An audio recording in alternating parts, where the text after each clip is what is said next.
So, you've invested a ton of time and money getting your team up to speed on generative AI. Awesome. But what happens a month later or 3 months down the road? See, the real challenge isn't just the training itself, it's making those new skills actually stick. So, how do you go from a one-time thing to a system that just keeps learning and growing? Let's get into it.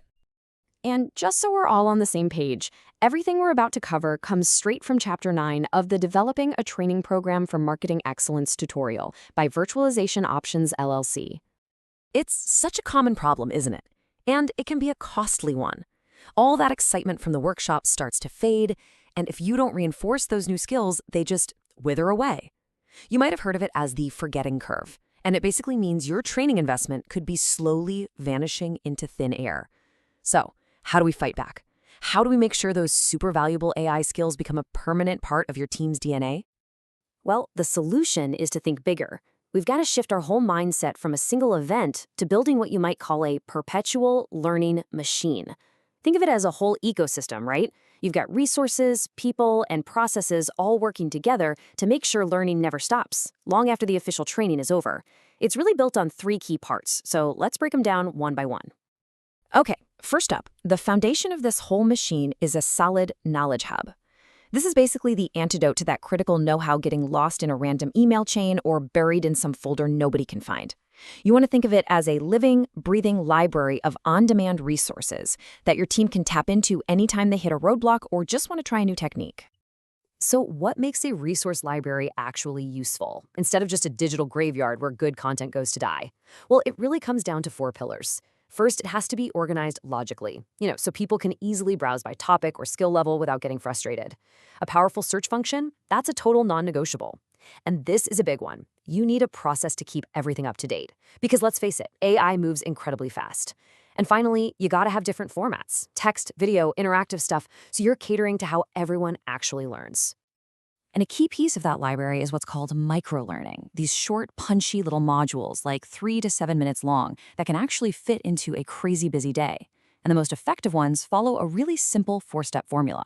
You start with a hook that grabs their attention and a super clear objective.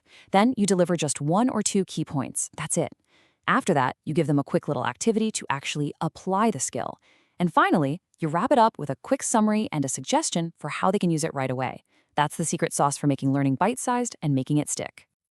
But look, having an amazing library of resources, that's just the start. The engine that really makes this machine go is the people. It's this social and collaborative learning that really speeds up skill development and keeps the momentum going when that initial training buzz starts to wear off. Building a vibrant community is way more than just starting a new chat channel. It's about creating regular touch points, like weekly office hours where people can get help when they're stuck, or maybe monthly showcases to celebrate cool new ideas. It's about building a culture where asking for help is a good thing, where no question is a dumb question. It's about solving tough problems together, and really importantly, recognizing when people are growing and contributing. That is how a team truly learns together. Another super powerful tool is a structured mentorship program. But for it to work, it absolutely has to be a two-way street. Mentors, yeah, they have a job to do. They need to give consistent feedback, share what they've learned the hard way. But at the same time, the mentees can't just show up. They need to come prepared with questions, be ready to actually use the feedback, and really own their own learning journey. When both sides are truly committed, man, it is one of the fastest ways to level up skills across the board. All right, final piece of the machine. For this whole thing to run smoothly, you gotta have a dashboard. You have to make skill development visible and trackable. And not just for the managers, but for everyone, to keep them motivated and to see that they're actually moving forward. Visualizing where the team stands is just so important. In a really healthy program, what you'll see is a large base of people who have mastered the fundamental skills. Then you'll see a solid group moving into those intermediate techniques, and a core of experts starting to emerge. And guess what? Those experts, they become your next generation of mentors and leaders. Tracking this over time gives you real, tangible proof that the machine is working. So we've looked at the resources, the people, and the tracking. What's the big idea here? What's the one thing you really need to take away from all this? Well, it all comes down to a fundamental shift in how we think about this stuff. And this brings us to the most important point of all, The ultimate goal isn't just to run a perfect training event. It's to build a self-perpetuating learning ecosystem. A system where learning is constant, it's collaborative, and it's baked right into how people work every single day. That is what creates lasting capability and turns that one-time investment into a real long-term competitive advantage. So I'll leave you with this one final question to think about for your own team.